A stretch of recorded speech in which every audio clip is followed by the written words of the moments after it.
Thanks everyone for downloading this episode of the Nerdball Podcast. Fresh off our class reunion, 20th class reunion.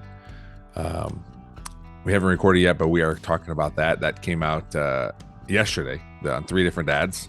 So check that out. We recap our reunion weekend, which was a fun time. Me, Jim, and Tyler, 3 different dads. So search for it everywhere because that's where you need to find it. Sometimes I put them out in here too, and I'll probably do that one because I don't know who all knows where 3 different dads is. Probably the same amount of people that know where this podcast is. So thanks as always to all of you for liking, subscribing, sharing to this podcast. The YouTube page is climbing up there, as are the downloads for this podcast. So they keep going up. I still have not taken a CrossFit class because of time. And I know that's probably a lame excuse, but it is what it is. I did start a email group at work with me and some other supervisors to get in better shape. So now we have accountability buddies helping us out. So we'll see how this goes.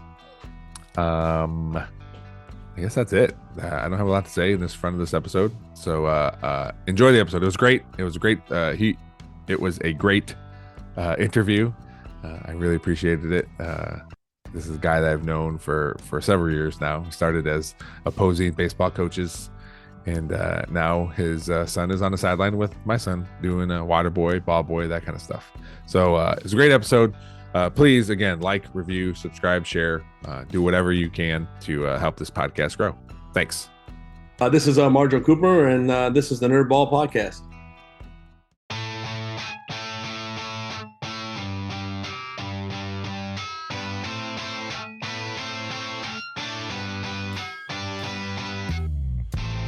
This is the Nerdball Podcast with Lorenzo Melcher. All right, Marjoe, perfect. Thanks for joining me on my podcast. Yeah, man. Excited about it.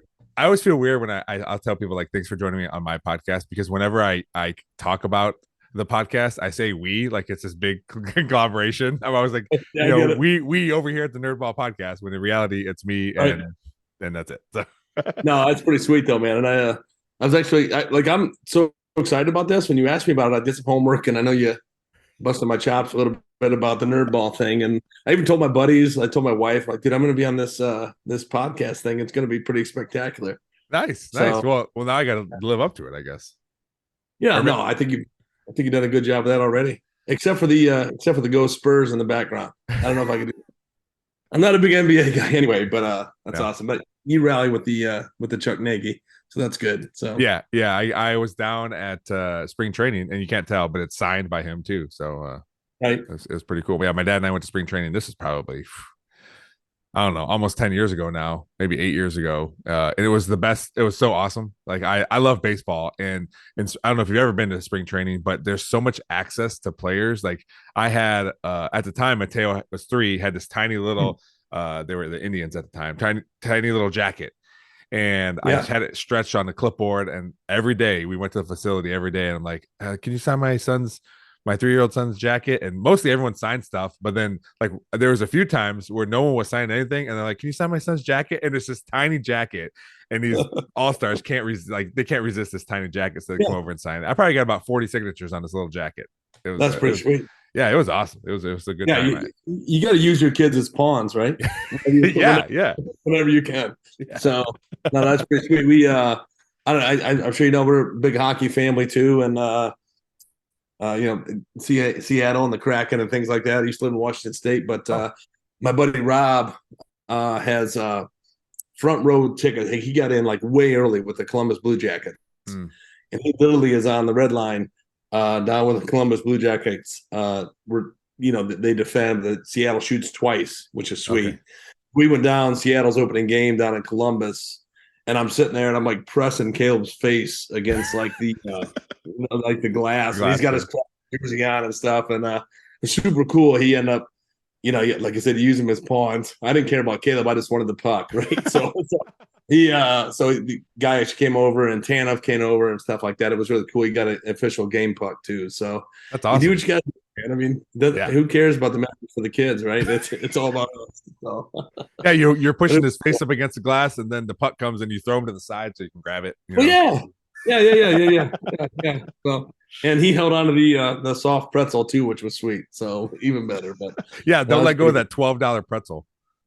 right. No kidding. No, but back in the day, Charlie Nagy, I mean, those are the glory years, right? I Yeah. mean, with the Indians and Yeah. Jose Mesa and the Marlins is just crazy, man. The Craig Council and all that kind of stuff was just I nuts. know. So I was so sad as a child yeah, for that one, for the one that never happened because of the strike. sure. And then again I was sad, but I was an adult in 2016. So that was even Yeah. more sad, I think. Yeah, Because I could right. understand it.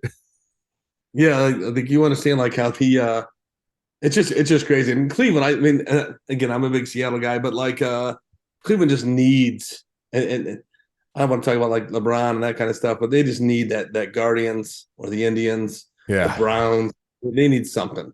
So they Mhm. just need something. But I'm just glad I'm not an all Cleveland sports fan. That's the only Cleveland team I like. Everything else is Texas. So I've had okay, plenty of championships in basketball and in football. yeah. It's still devastating when they don't win, but I have those to Right. hang my hat on. So Which is weird because I thought I smelled Texas through the Zoom here. I could smell yeah, the Texas being a fan or whatever. But no, man, I've yeah, always been a big Seattle guy. yeah, It's weird, man. It's you get affiliated with one franchise, and yeah. I used to live up in Richmond, Washington, which is nuts. My dad was in the military. I was born in Knoxville, which is crazy. Oh, really? Yeah, and then I was about 6 months old. We moved to Los Angeles, and then he got out of the military, and we moved up to Richmond, Washington. My mom bought me a Rawlings 2-bar old school 1980s helmet. I still have it. In fact, I've collected all of them. I have all 28 Rawlings 2-bar helmets in the basement, which is really cool. Wow. Uh, but man, I go Yeah, way that's back, crazy. like the original Kurt Warner, the large ones, the Joe Nashes, Mudbone. I mean, with Dave Craig. I mean, you can't. It's awesome. So, unfortunately, my kids are warped in now too. So my That's wife's all a right. big That. Eagles fan. It doesn't Oh, matter. really? So Oh, yeah, she's got some connections to Philly with some family and things like that. So okay. All right. yeah, I know that was always my thing. Like I told Andrea when we had Mateo, our firstborn, I was like, he doesn't have to be a sports fan like the teams I like, but he's not gonna actively root against them. So, yeah, but yeah, it yeah, worked out yeah. where he's just the biggest sports nut as I am. So it's Yeah. Oh, he's an actually, awesome kid too.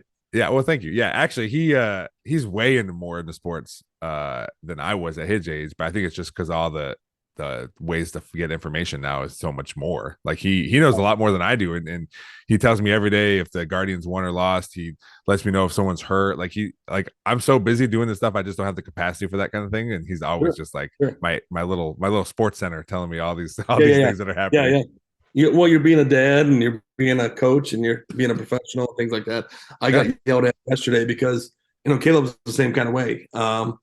I swore that Michael Thomas from the Saints wore number 12, and maybe he did at a point, but now it's Chris Olave. So it's like, oh, that was a great catch yesterday. We got back from hockey and watching the game or whatever, and I was like, oh, that was a great catch by Olave. He looked at me like, what are you talking about? He's like, yeah, that's. And I said Michael Thomas. He goes, Dad, Yeah, yeah. that's Olave. He's like, I'm like, well, pardon me. You know what I mean? It's like I messed up a little bit. So, but it's cool. You create those little beings, man. I mean, they're Yeah. just surrounded by sports and numbers and stuff like that. It's cool to kind of have those conversations. Yeah, yeah, it's fun. It's fun. Um, before we get any further, there is a question I always ask everyone: is what is something you've been nerding out about? So something either like a hobby, something you've been into your whole life, or maybe something you just started. It could be movies, books, cooking, whatever. Something that gets you away from your job. Something like you can focus on something, whether it's with your family or just by yourself. Yeah, you know what? I think it's a great question. I've done some homework on you too. Apparently, I'm not going to make the 200 episode. I guess I'll fall a bit short on that. So 190. yeah, maybe one day, but maybe I'll make the 1,000. But it's cool. And you know this too, Lorenzo. Like you chase your kids, you follow what they're doing right now. I'm kind of nerding out on what my kids are doing right now. I'm pumped and like humbled by my daughter who's a junior. Just got named like student of the month. She's big into pole vault. She's doing a lot of kind of that side of stuff. And you start looking into like I can't pole vault. there's probably like a weight limit on those poles. Most But definitely. then, yeah. So she's getting into that. I really get geeked out a bit about like youth travel hockey. Caleb's been playing now for a while, and he's doing that kind of stuff. It's just such a disconnect. So I try to get to work a little bit early, but I'll get up like at 5, have a cup of coffee, and I start just digging on youth hockey a little bit and Mm. kind of who we're going to be playing and what's kind of going on and the experiences that these kids are kind of having too. So I just think on that, it kind of like to your point and to your question, it takes you away from, what you do every single day as an adult. Mhm. It bogs you down a little bit. I try to get involved in that kind of thing and stay in tune with what my daughter's doing. She's a 16-year-old girl, which I know nothing about. Mhm. But I try to be a dad and that kind of thing. So that's about it, man. It's just kind of doing those kind of things, being a dad and trying to support them as best I can. How do you because my daughter's young, but as far as like and maybe you try not to get involved or you get involved when you can, but like when she starts like dating and stuff, like how, like that's what I'm nervous about. Now for me, at least, she has an older brother who's probably going to be 6'5". So that kind of helps that part of it. But like as a Right. dad, do you just like, would you just let your wife like handle that kind of stuff, or you get, like I said, get involved when they ask you to? I don't know. They don't want you to be involved. I can promise you that. Like that's not coming. So back when I was coaching, a long time ago, she was, she's awesome. She's cool. And one of my good buddies had two beautiful daughters, and they're like in their mid 30s now, and still friends with them and things like that. And he was becoming a grandfather, which was cool for him. And his name was Steve. And I'm like, Steve, I said, what am I gonna do with this? This girl, she's 5 and 6 years old. This is 10, 11 years ago. And he's like, Coop, let me tell you something. He said, from birth to age 12, you will be like her best friend. Mm-hmm. Like you're her daddy and all that kind of stuff.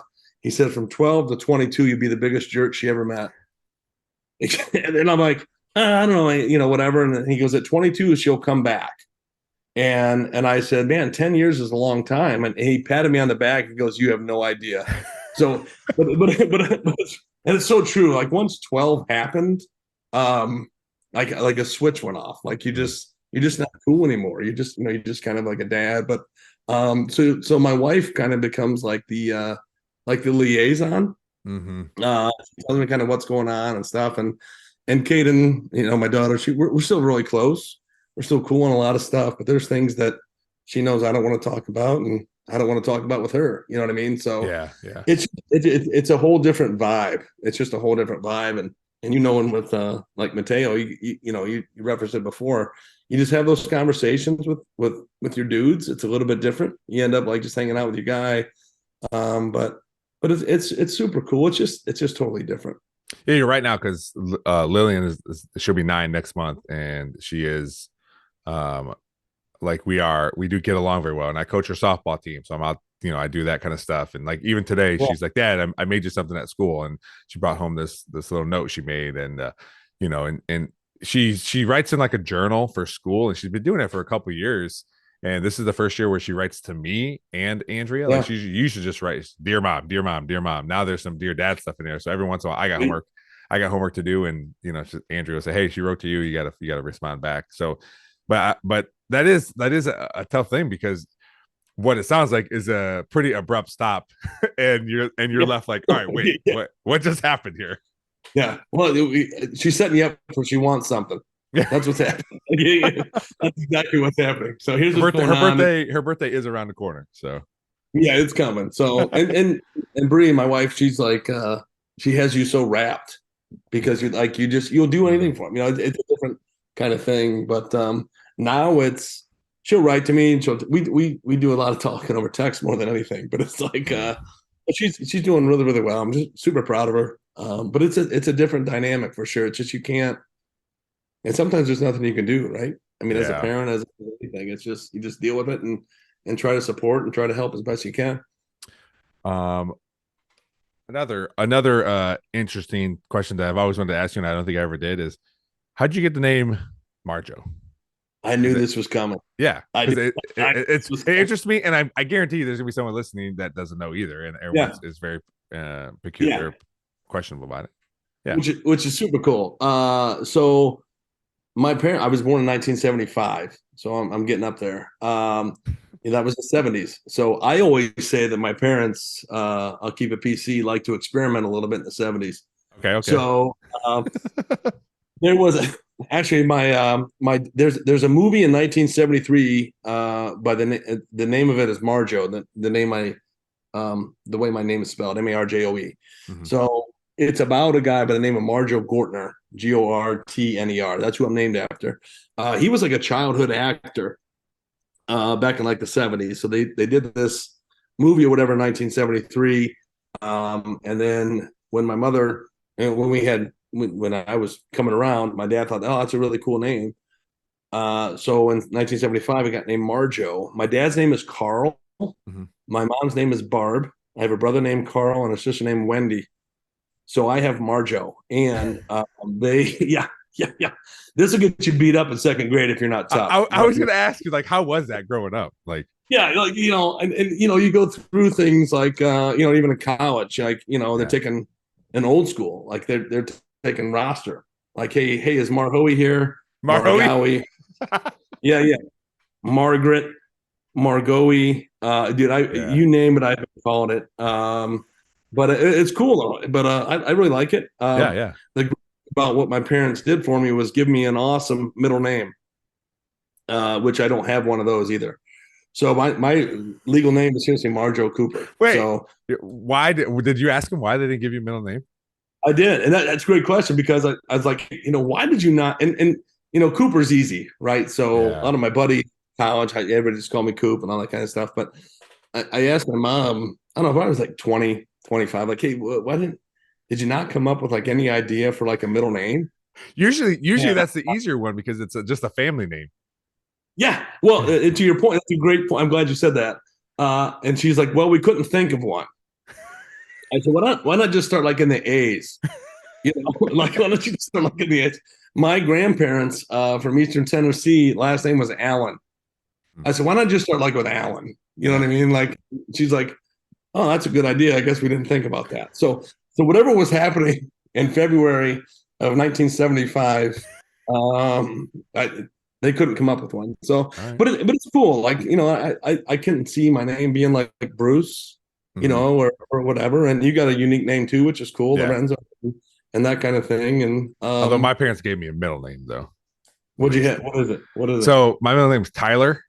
Okay. And I've told it before, but the reason my middle name is Tyler, because my brother's middle name is Patrick. His first name is Crescencio Patrick. I'm Lorenzo Tyler. He's older. It's me, or it's him, then me, and then two younger sisters. But my middle name is Tyler because my parents said when my brother was born, and then when I was born a couple years later, that they gave us those names. So when we got older, and if we interviewed with people who were white, we can tell them I could tell them my name is Tyler as opposed to Lorenzo. Oh wow! So like it's crazy to me that they had to think for 25 years in the future. Like, okay, if this is the case, let's give him something that he can use and help him.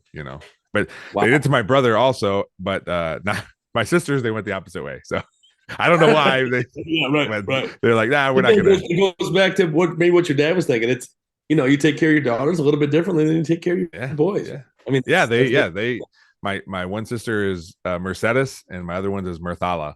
But now my sister goes by Mercedes as her name at work, so she doesn't even use her first name. Pretty cool. It all worked out. Yeah. I mean, you almost get proud of it, right?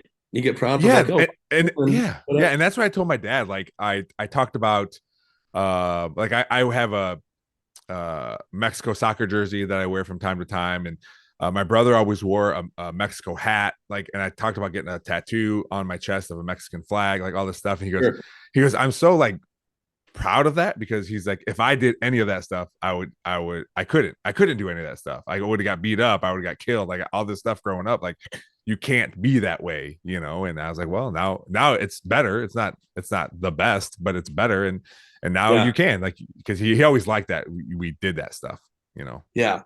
And that's cool too. And but to be fair, I would never name my son Marjoe Jr. You just don't do that, right? No, that's That's a tough junior. Yeah. Yeah. Wait, Marjoe what? Marjoe Jr.? No, but it's cool, man. You know what? I really like it. I think there's three. I think there was last I checked. Really? I get asked that often. It's like, how many Marjoes are there? There's me and the Marjoe Gortner guy. I think there was like one more in the United States and whatever, which is cool, right? Yeah. So, but like I said, I don't. I tell my kids all the time. I'm sure you do. It's like, you're gonna be proud of your name and where you come from, like that. So that's super. As a coach, that's super important to me. Like there's one year I was coaching junior high track, and I was like, we got halfway through the year, and then this girl's like, "Oh, you're saying my name wrong." I go, "I've been saying it wrong for 4 weeks. Like, why didn't you correct me? Like, names are important. Like, that's the very first thing that you tell 100%. people. It should be something that you correct people for. And I tell my kids that, because our last name gets said wrong all the time. It's pronounced Melcher, and we always get Melkor all the time. And so I always got to tell them, as you gotta correct people. It's important. Your name's important. Yeah. And you got to be proud of it. I mean, but it's hard in like a college lecture hall to try to explain to somebody that Marjoe is not pronounced Margoe. Yeah. You just kind of say, and sometimes you just say, what's your first name? I'll just say Cooper. Just to get out of the conversation. Cooper. Yeah. So, but people have thought that I'm different nationalities and things like that too. I'm like, no, this is just me, man. So, yeah. But it's super cool. And I kind of like it now. Like, but growing up, you know your name, you have what's going on, but I never got a whole lot about it. Like, I never got like the pushback, or the bullying, or things like that. And it's hard to rhyme with too, so maybe that's part of it. Yeah, just leave it alone. Right? Yeah. It's not an easy name to rhyme. Let's pick on him for something else. Yeah, leave him. He doesn't have a middle name. Let's go there.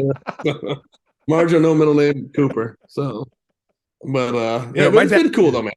Yeah, good. You talked about moving a lot.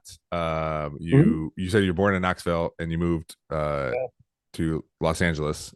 So where other places have you lived?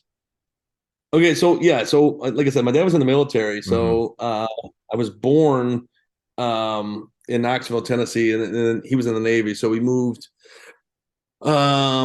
I think I want to say late 1975, early 1976 to like L.A. Torrance is on the outskirts of L.A. And unfortunately, my parents got divorced. My mom has been remarried to my stepdad now for I think it's 40. Oh wow, 42 years, something like that. Yeah. So, but after that, they got divorced. They moved. My mom at the time was working for Garrett, which was a government like entity. And we lived in Richland, Washington. It's in the southeast corner of the state. So lived there. And then I can still remember, and you talk about moms and like how tough and stuff like that they are with family. I can remember being in a U-Haul trailing. My mom was trailing I think it was like a 72 or 73 like sky blue Rambler. You probably know what a Rambler is. It's like an old school like station wagon through the hills. Yeah, so she took us all the way back to Ohio because that was where she had gotten an opportunity for a job. You got to think about that, Lorenzo. I mean, there was no cell phones. Yeah, there was like no, he had nothing. She was just like going through this. It's me, my brother, my sister, our cat, and a dog in the front of this U-Haul.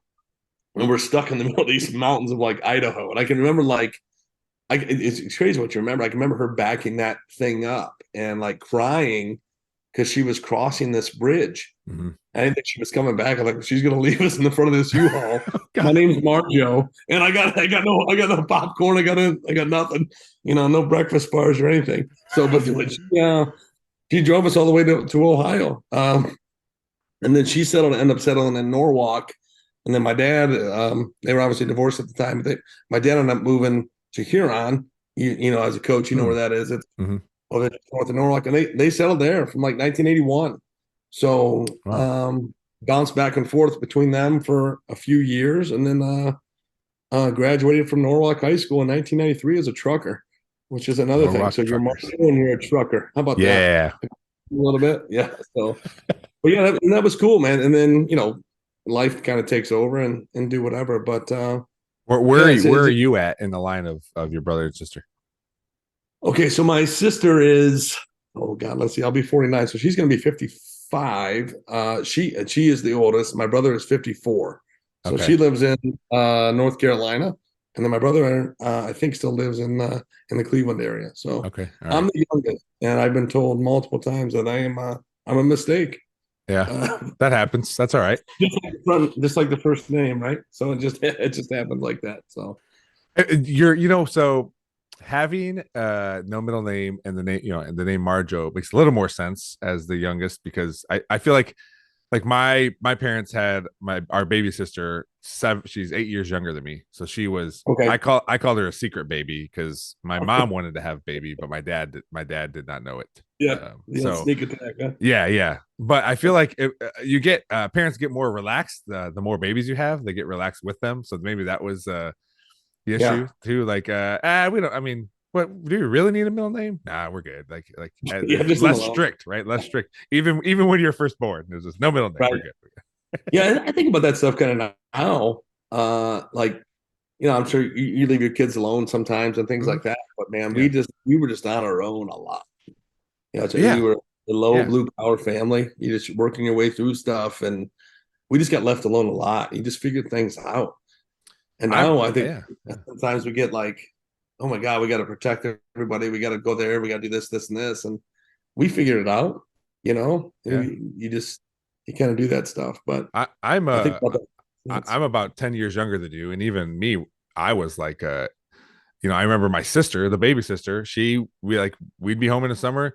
There was a whole summer we didn't know that she would go, like we knew she was going to like her friends, but Right. she was like 8, and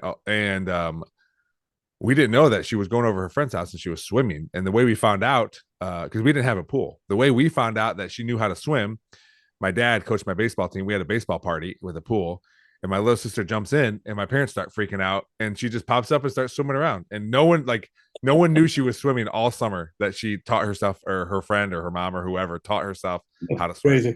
for a whole summer. Nuts. Isn't that absolutely crazy? Like, and Yeah, then well, it happens. Like nature takes over, right? Like yeah, they figure yeah.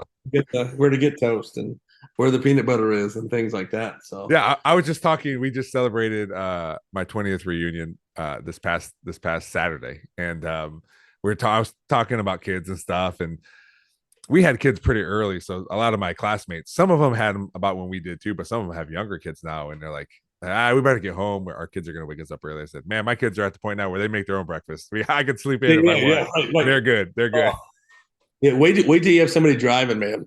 It's Oh my like gosh. it's liberating. It's I so liberating, but it's I another would fear. imagine. Yeah. Yes, I was just say I would imagine it's liberating, and you're it's a whole new fear. As they get older, fears drop off, and more fears pick right Yeah, back up where those dropped off at. And it's so funny you said that because I was out with my classmates after our reunion. We went to Bar Louie, and yeah. remember Jack Borer, Oh yeah, yeah. graduate. So we saw his parents out. They were at a wedding. Andrew Volshow's sister got married, so they were at a wedding, and they were like, "Yeah, we called Jack to come pick us up, but he's down in BG with his buddies." And I was texting with our receivers coach and told him that whole story. He goes, "Man, can you Yeah, yeah. imagine like when your kids get old enough to pick you up from a bar?" Right, right, yeah, yeah, yeah. Hey, remember me? Do you remember me? Hey, come on back. So, and I'm sure that's just what they want to do. Yeah, They have their parents get in the back seat and just start driving. You know what I mean? In your 2013 Honda Civic, and then just like, hey, come get yep. me. My But parents, like, yeah.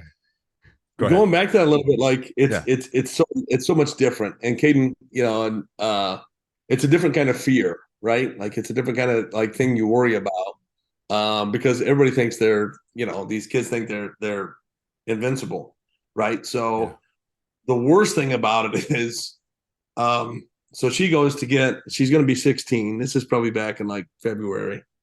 So I call the insurance company, dude. I call the insurance company, and we've been with the insurance company for my wife and I have been together. Oh We're no. pushing 12 years, right? So call the insurance company. The guy's name's Neil, great dude.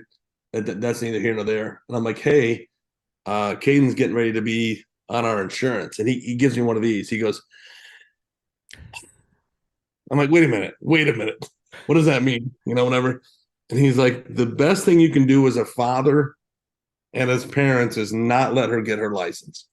I'm like, what are you talking about? He goes, your insurance is going to go like skyrocket. I'm like, what about all this like good grades things? And Caden does unbelievably well at school and things like that. He said, Coop, that's going to save you $7. $7. I said, wait a minute. So we start talking about it. And Bree and I have had, like I said, the same insurance company for whatever, long time. Yeah. We had paid $100 a month for both of us in like to drive, like as car insurance. $100 total between two of us, which is great.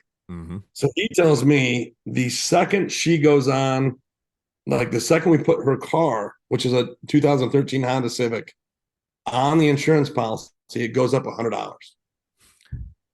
Not like for her to drive it, just the car insurance. And then so he says, well, once she gets on the insurance, it's going to go up another $278. And I'm like, wait a minute, where's the Marjoe discount? Like, what, you know what I mean? Don't get like a unique name discount or whatever. So that's another $7. Yeah. $7. So now you're down to whatever. So, but the convenience is almost worth it, you know, because she drives to school now. She's in all her sports and things like that. But dude, it's something you can't even prepare for. You're like, this isn't going to be too bad. You're like, wait a minute, what? Yeah. So, and then she's like, Dad, can I? You got $20? We're gonna go tonight. It's like, well, whatever. So you just deal with it, man. You just deal with it and go. So yeah. Well, I mean, the other thing too, like my dad would always use me, like, hey, go get your sister at practice. Oh, where you're out? Can you stop at the store and we need bread? Oh, tomorrow I need you to pick your sister up again and then take your other sister to girls, like all this stuff. I'm like, come on. Yeah. I'd be at my girlfriend's house and I'd get a phone call. Hey, you need to go get your sister. Like, so. And yeah. I'm not gonna. What am I gonna die?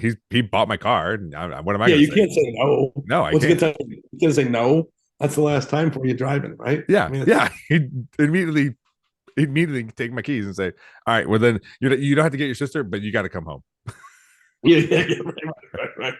So the literally 96 hours after she's driving, she's got her license, right? Coming back from the store. Get a text from Bree, my wife, not a call. A text is your daughter's going to call you. That's never a good thing. Not since 12 years old. So she's driving through Levis Commons, and somebody is and going back to like what we talked about when we were kids, like you just kind of went out and you did things and did whatever. And for you being 10 years younger than me, that gray in your beard, crazy, man. Strong. It's crazy. Strong. Yeah. Yeah, it looks good. Looks good though. I hope I never get gray hair. But so she's driving through Levis Commons, and she said this young man's on his bicycle, and he's like texting, like no hand in it or whatever. So she's going and this Life 360 stuff, you can watch them go to the bathroom, you can watch them go to the library, you can see how fast they're walking, all that kind of stuff, which is crazy. Right. We have that. Yeah, we have that. Yeah. Yeah. So she's driving through Levis Commons. This kid's on his bike. And so she swerves, hits the curb, and boom, blows the tire. Oh, 96 hours, brother. That's all it took. That's all it took was 96 hours for there to be an issue. So Bree texts me and then she calls and whatever. And I'm like, is this how it's going to be? I'm 800 deep on insurance. I mean, on a car. I got to buy a new tire. So I made her change it. Good. I was going to ask you about that. Yeah. 100%. So yeah. I don't think it was her fault, but it's the avalanche of parenthood is what it is. So, but it's nonstop. Man, that's first. I feel like you'd have to be going pretty fast to pop your tire like that. Bree said it was 5 miles an hour. I never went back and reviewed the footage, but I'm not agreeing with that at all. No, 5. You're barely crawling. I think it's impossible to go 5 miles an hour. I do too, especially to pop a tire. Yeah, I've never gone back and reviewed like the footage.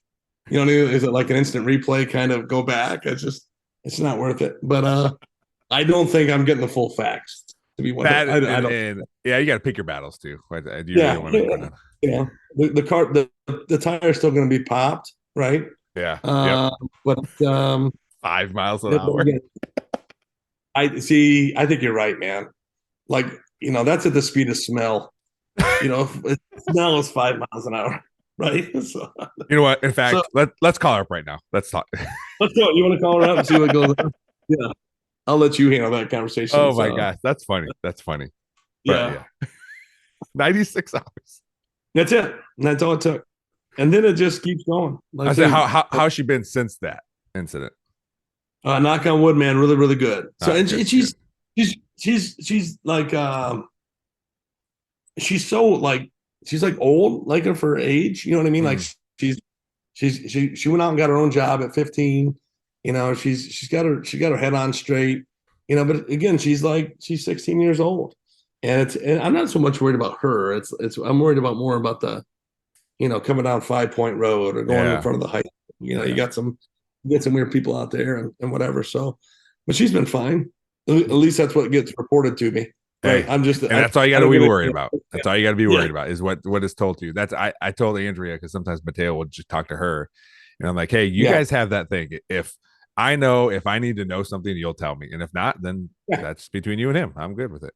100%. But I'm it's just weird when you get left out. You feel like you, yeah, but you but feel like also on the recess, like Marjoe and recess. You just get I left. also I guess I don't know what I'm missing out on too. I just know that if it's important, she'll tell me, and if it's not, at least he's telling somebody, you know. Yeah. So I mean, do you really want to know everything though? me, no, I don't. I I think don't. so. No. And I got to get better at listening. I gotta get better at that kind of stuff. Just in the fray of life in general, it's all over the place. But yeah, you don't want to know everything. Sometimes Mhm. you're told everything, but you don't really want to know it. So, but it's cool. Yeah, yeah. Like there was an incident at school today, and like he was fine. Like he wasn't in trouble, but he was just around it. So they're doing the investigation, and he got brought in. So we talked to him about the stuff or whatever, Sure. and part of me is like, I'm glad that they told us because we needed to talk to him, but um I think they called because they wanted, because they just thought that he might say something to us, so they're kind of like, all right, just in case he talks to you, here's what we talked Yeah. about, and it was fine. It was no big deal for him, Right. but it is one of those things like, all right, well, that one, I'm glad you called, and I'm sure there's plenty of times where they don't call because it's not super important, which is fine, but Yeah. Yeah. It's weird putting on the professional hat of that. Like it's yeah.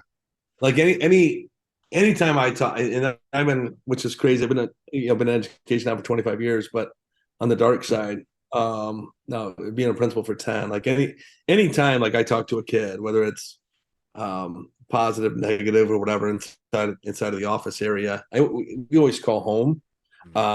Just because, if my kid's ever in the principal's office, I want to know why, right? Whether it's Yeah. positive, negative, or what they're trying to figure out too with an investigation. So, and some parents are like, "Why'd you call me?" Other parents are like, "Oh my God, thanks for calling me." You know what I mean? So you got to kind of walk that line a little bit. But I'm glad they called just so you kind of know. Yeah. But I don't think they talk about that stuff. They come home like, "Hey, how was school?" It's fine. No. Did you learn anything today? No. It's one of the best districts in the state. You didn't learn anything? Nothing. No, everything's fine. Everything's That's cool. it. We started asking, not how was school, but Andrea, if we're sitting down to dinner, she'll say, all right, tell me 3 funny things that happened today. Yeah. Or, tell me, and we'll say, tell me about math class, or tell me about this, because and to their credit, they don't like if we say how was school, good, they'll answer that question. But if we say tell me about Sure. X, Y, or Z, they'll say something. That it might not be 2 minutes, but they for 30 seconds they'll talk about something that happened, and then it leads to us to ask other questions and stuff. But we started doing that more as opposed to just blanket. And sometimes we still do that. Like if he gets home and I'm going to football, hey, how was school? Good. All right, I'll see you later, man. Yeah. I got to get the practice. Yeah, I just hope he doesn't say, "Dad, you got a second to talk." You know what I mean? Yeah. But Yeah. you try to say stuff like, "What was the best part of the day?" But Mhm. I think just asking those simple questions, man. I think it's crucial that your kids know that you're like there, right? Like they know that they come to you. I can't remember ever getting asked that question, like, is everything okay, or all that kind of stuff, which is weird. My parents they worked hard, whatever, but we never got involved like that. It was never a question about that kind of stuff, and you wish that, I guess, that kind of that avenue was there a little bit. Mm-hmm. We just didn't have those kind of conversations. We were always just on the run and just disconnected a little bit. I feel the same way too. Like they may have, I mean, my dad coached my baseball team for like 6 years, and my mom was the bench coach and kept score. Like they were there. I don't remember any Who was conversations the like better that. coach? My dad knew nothing about baseball, and he'll tell you that. Like he as he coached more, he picked stuff up, but he was always asking us about stuff. And he said he couldn't Right, have done it without my mom, because my dad could just do baseball, and my mom talked to the parents and kept the score sheet and was the bench right. coach and made sure the kids were good on the bench and did all that stuff so my dad could just deal with baseball. Yeah. But he didn't. My dad didn't play sports growing up at all, and but he that's what he did. But I don't remember having those types of conversations. As I got older, we did, um, Sure, and sure. and now Once they that's cut you free, once they cut you free, you're like, yeah, go out there and get it and tell me, mm-hmm.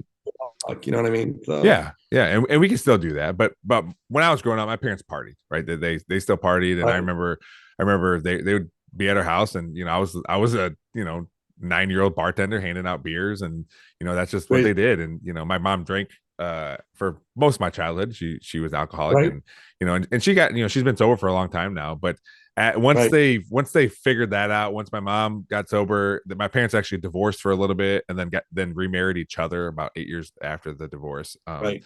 But they had once they kind of like figured out their roles as they got older, and didn't have young kids to deal with. It made like their relationships with me, and I can just say what for me. I don't know about my siblings, but everything was more open, I feel like, and they were, Right. because like you can't get much more open than, hey, Yeah, yeah, yeah. my mom, Right. I'm an alcoholic, and I got in trouble for stealing credit cards, and my mom went Yeah, to prison for a year, and like all this stuff. So you can't get more open yeah, than that. And so it kind of opens that avenue. It lends itself to that, because she's already all out there, and then it makes conversations a yeah. lot easier.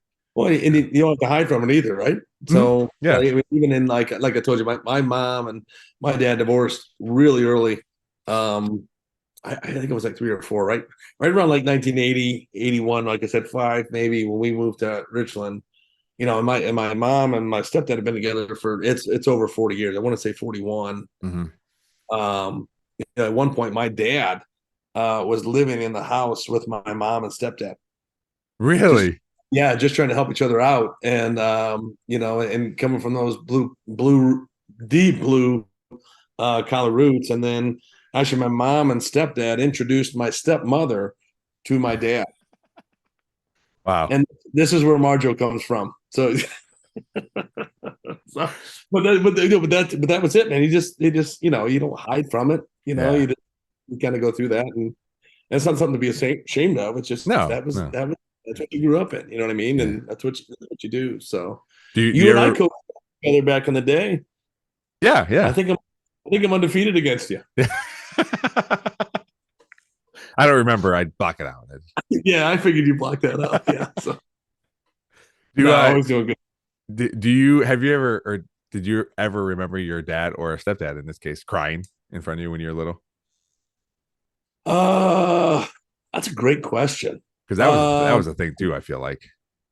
yeah, like it's weird, right? When you see that happen. Yeah, The because only I know ever everyone's always like, my dad is like the superhuman, and I think yeah, they feel that, or think that too. Like, this is what my child thinks of me, and even yeah, even as I'm almost 40, and right. I remember my dad when my brother passed away. Like, he even was still like trying to like hide it. I go, Dad, your son just died. Like, it's Yeah. okay, you can cry. Like, I remember him, like, he would just go out in the garage. I'm like, Dad, it's where this is real. It's okay. But it's even that, like, it's, I don't know. But what is that though? You think what is that though? I I don't. mean, you probably do it now. I know I do it.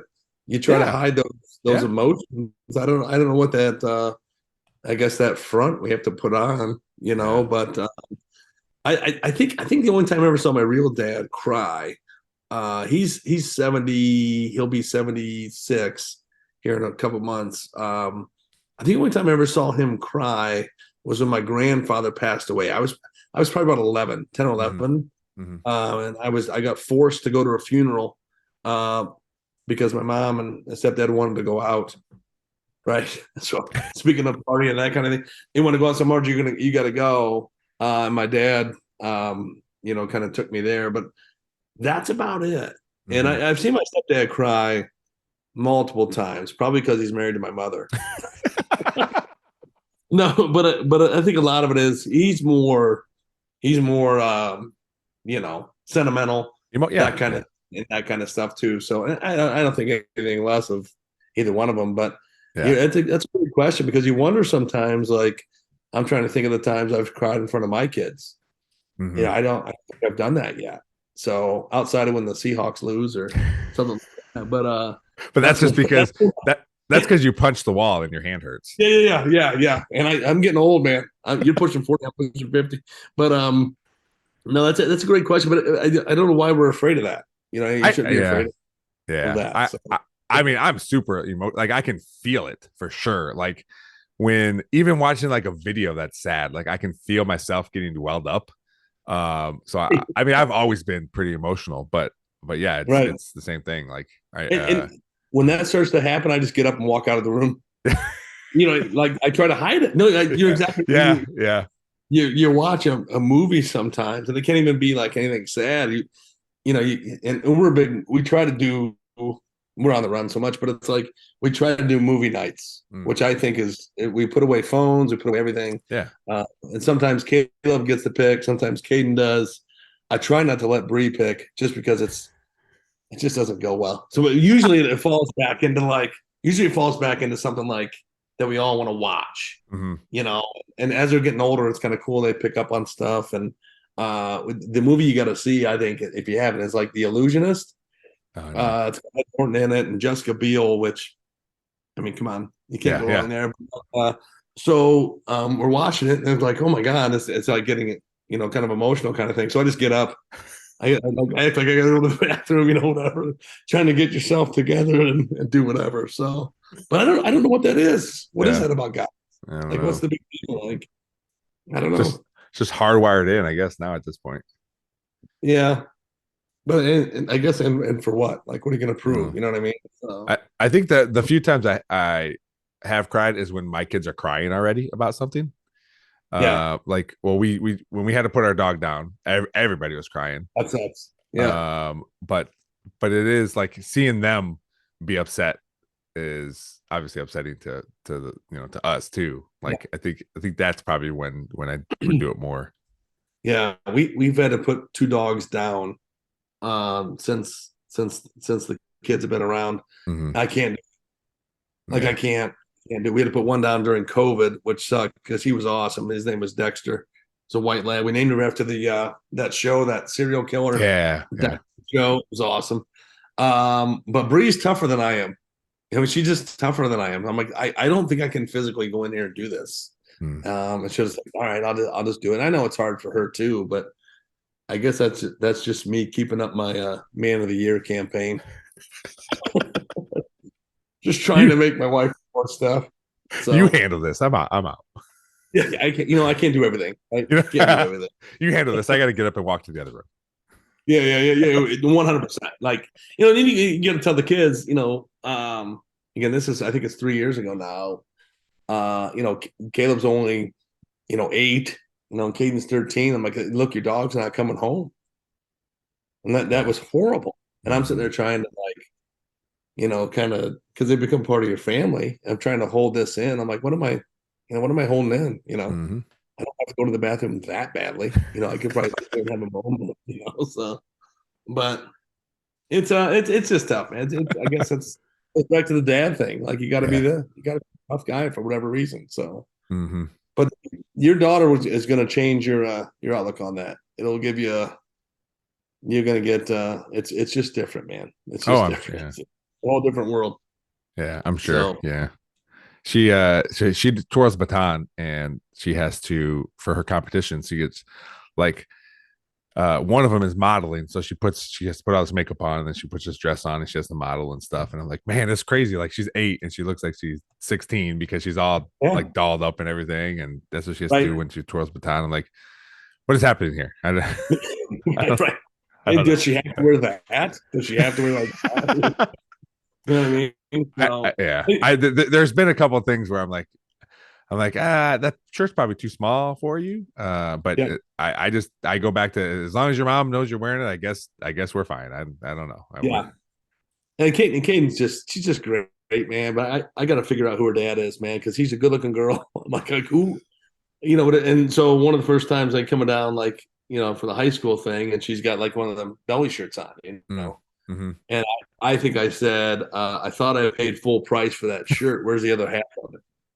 Classic dad statement. Yeah, Yes. yeah, yeah. So again, so I'm done for the next. I'm done for the week. No communication for the week. So Did she it's change it?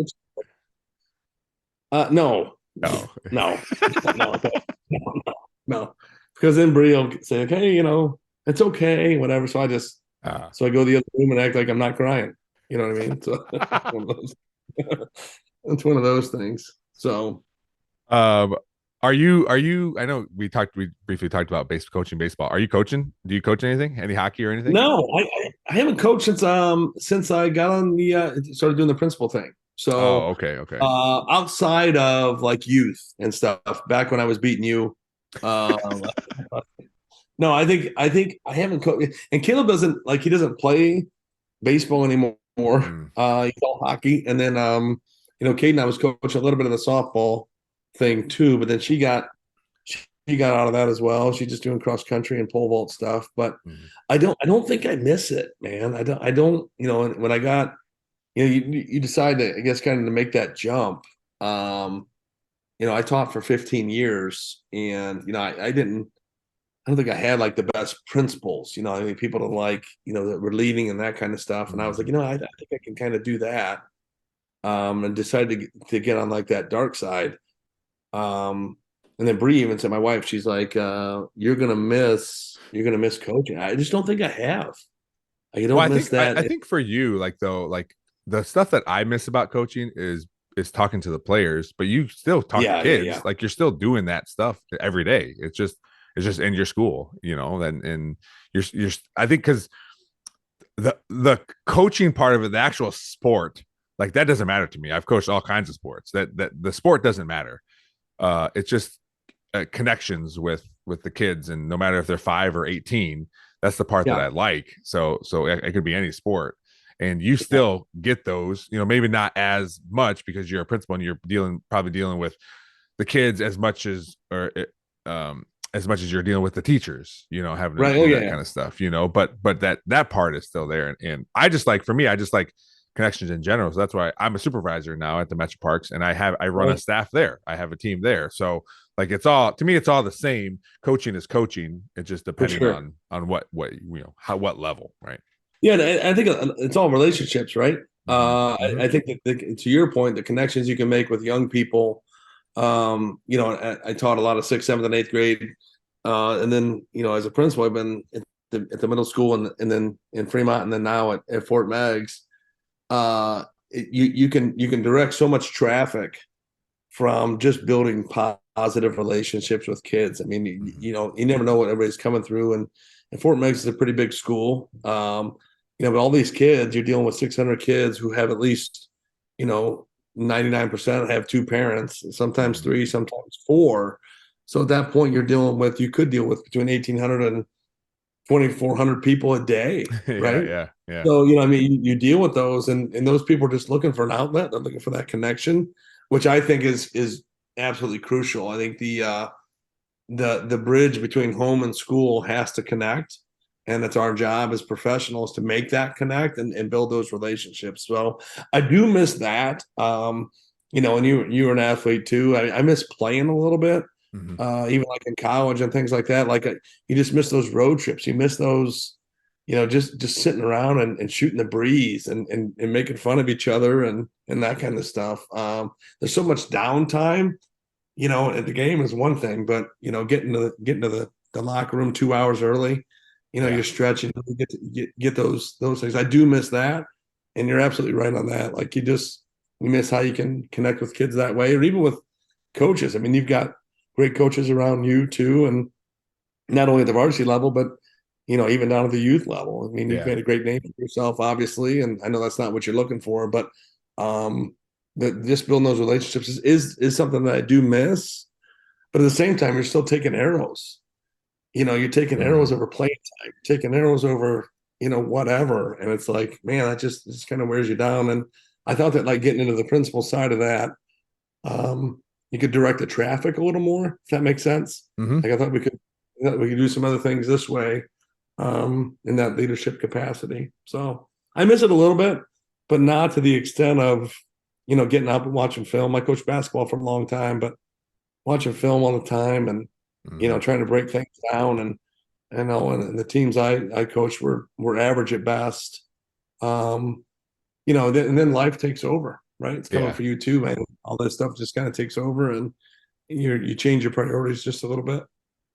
Yeah. And, you hope, and it's working out for me because I have a wonderful wife and my kids enjoy doing these other things, but because it's a lot to coach. And then last year I started, my winters is when I had off, and then I started coaching basketball at the high school. So that shut the winters down a little bit more. But even then, the kids come along and do that kind of stuff. But it's, my wife knows it's important to me, so it's important to her, and she wants me to keep doing that as long as I do. And as my job changes or I get promoted, and some of these coaching things might change too, because it just depends on when I'm able to get off work. Right now it's perfect because I go into work at 6:30 and I'm off by 3, and I can still do everything. But as I get promoted, those hours the morning start time comes down, and the end time goes down. So like it all changes, and we'll see where I'm at. I'm trying to hang on to, since Mateo's in 6th grade, I'm trying to hang on for when he's in high school, coaching football. But I'll be around that program for in some capacity, regardless if I'm getting paid or not. I'll still be there doing stuff. Well, and again, I know it's not what you're looking for, man, but you've got great reputation. You're a great coach. I mean, my kid gets to hang out with me on Friday nights too a little bit, and chuck the ball around and throw water at each other and that kind of thing too. Yeah. But no, just even like, I know we joke about, back in youth baseball and things like that. I mean, it's just, but you're awesome at it, man. So which is, and you have that support at home. My wife coached a little bit too of volleyball, and this is where I get irritated, because my wife played some JUCO volleyball, and I played Division II baseball. She got into coaching. Oh God, it's a long time ago, before Caden, and so 17, 18 years ago, and gets a head varsity volleyball job. Right. And I've been coaching for probably 7 or 8 years. Mm-hmm. And we had done some good things, but nothing overly great. My wife coached, I think it was for 2 years. This second year, she wins Coach of the Year. So guess what she does? She said, quits. I've had enough. She quits. She resigned. Yeah, she actually just like, wait a minute. I've been doing this for this long and all this kind of stuff. And she's like, yeah, I think I'm done. I think I'm done here. So I've done what I can, and I'm kind of out. So that's crazy. Yeah. But again, you can have a lot of those impacts, man. It's all about impacts, right? Mm-hmm. No going pro. Yeah. Probably not around here. 99% aren't. They're going to end up like you and I, sitting on a Zoom, hearing about like 10 years, wondering what happened, right? Yeah. So I do. Before we wrap up here, I do want to thank you. You were for a while there, you're a big help in trying to get me into Pearisburg schools. Yes. My way in was very limited because I wasn't in education or anything, but there were several phone calls, and I know other people were behind me too, trying to get me into school somewhere. And, I appreciated that, because it was something I wanted to do at that time. Now I told Scott Bucher, I was like, well, now if there is openings, I think I outgrew whatever opening there would be. You don't need us anymore. You don't need us anymore. Yeah. Right. But I remember mowing when I was at UTMC. I remember mowing and I had having conversations with you on the phone about like, hey, we might have this thing. What kind of, you're asking me like where the degrees or what possibilities I had, or I think at some point you're like, well, maybe we can look into these other things that can help you further, to help you in Pearisburg. But that ship has sailed once. I was number 2 in the director. What was it? I guess it was director of operations. I don't remember what it was called. Yeah. Like 70 Right. some people applied. I was the second pick. But everyone tells me it's probably a good thing that I didn't get it because I probably wouldn't be able to coach. It's a lot of work. I was like, well, Yeah. And Lorenzo, you've got an unbelievable skill set. I mean, even this podcast and things like that, you got an unbelievable ability to build relationships with kids. I know Caleb, runs around with you and Mateo, and which is scary because you think fast forward about 5 years, those two misfits running around together. Speaking of why, so we'll have to help with that. But you've got an unbelievable skill set. I think you're talented in whatever what you're doing now. I know that for sure, and moving up as a director. So, no, I had nothing to do with that. That's all you, man. So that's pretty sweet. And well, I appreciate that. yeah. So it's crazy, man. It's weird, and how paths cross and stuff. Even not. And coaching against each other and that kind of stuff, you build those relationships, or we wouldn't be here, right? For sure. So, yeah. I know that those our kids hang out together, and we cross paths on Friday nights, and I know you're pretty intense, but I'm pumped. Things are going well for you, man. Yeah, it's awesome. So we got a big one this Friday. So yeah. So how you feeling about that? Good. I mean, I think we have a pretty good game plan. We had a pretty long walkthrough today, longer than normal. And I'm excited for it because it's our first tough game in a while since week 2 probably. So our toughest part of the schedule is coming up, and it's exciting because we are doing so well. So every win just is like, especially for the kids, for the players, it's like, all right, yes, we belong here. We're supposed to be doing this, and so that's what this game means. I know for me, it's like it's a game that we need to win just for confidence and to let these kids understand. Sure. I mean, they know like the teams we've played that aren't that good, like they know that. So there's no reason to hide that. And then so now they know, like, all right, we got Whitmer, we have Finley, we got AW at the end. These are the games that we need to win. Yeah, and kids aren't stupid, right? Mm-hmm.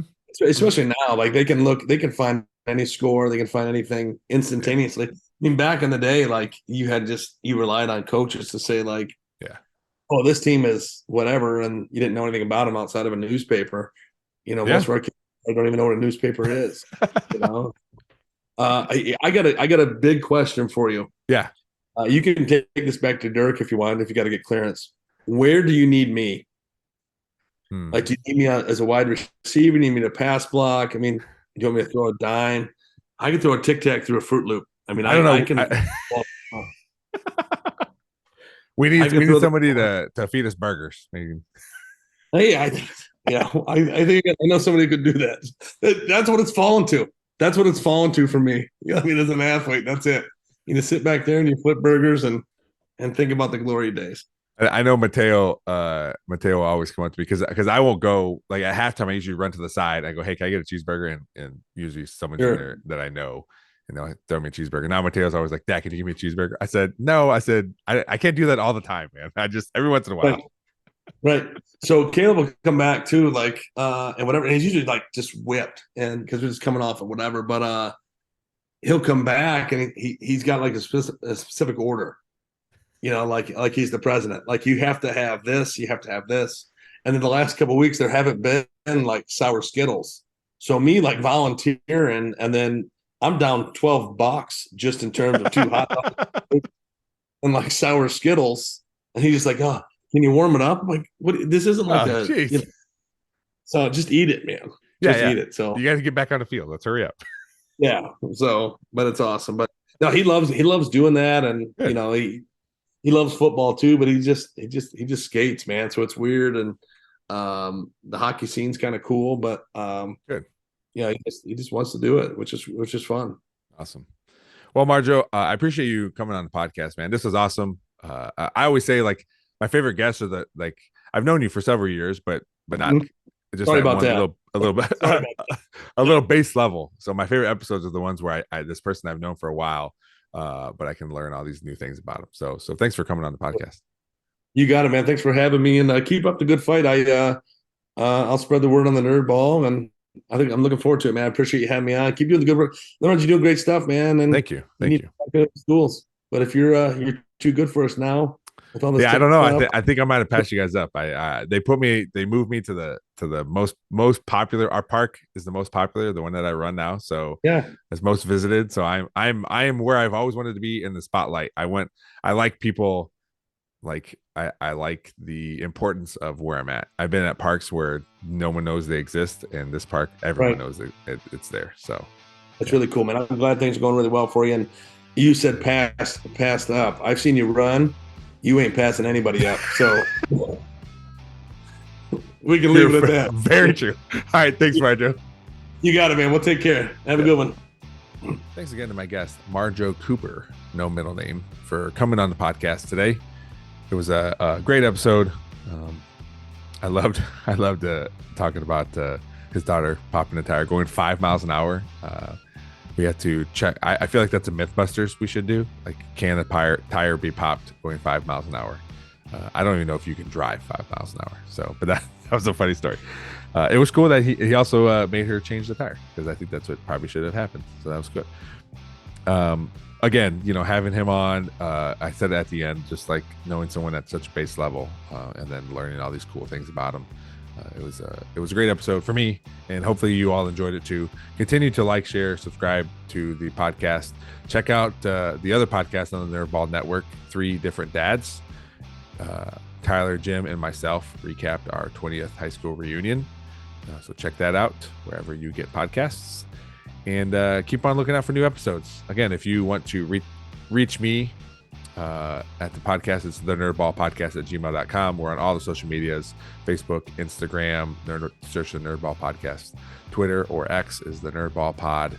I don't know how long we'll be on there, if they're going to start charging for that, because I don't make any money for this podcast, and actually it costs us money. So if I have to trim the budget somewhere to make the budget sheets less negative, it might be that. So I don't use it that much anyway, so maybe I should. I don't know. That's the hardest part about the social media, is the social media part of this podcast, is trying to grow it through that. It's like a limited time to be able to do things, and social media is just on the bottom, even though that's probably the one that would give me the most listeners. But it's just, I don't know, it's just something. I do like the bare minimum, sharing episodes and putting it out there, tagging people, and that's about it. It's just difficult.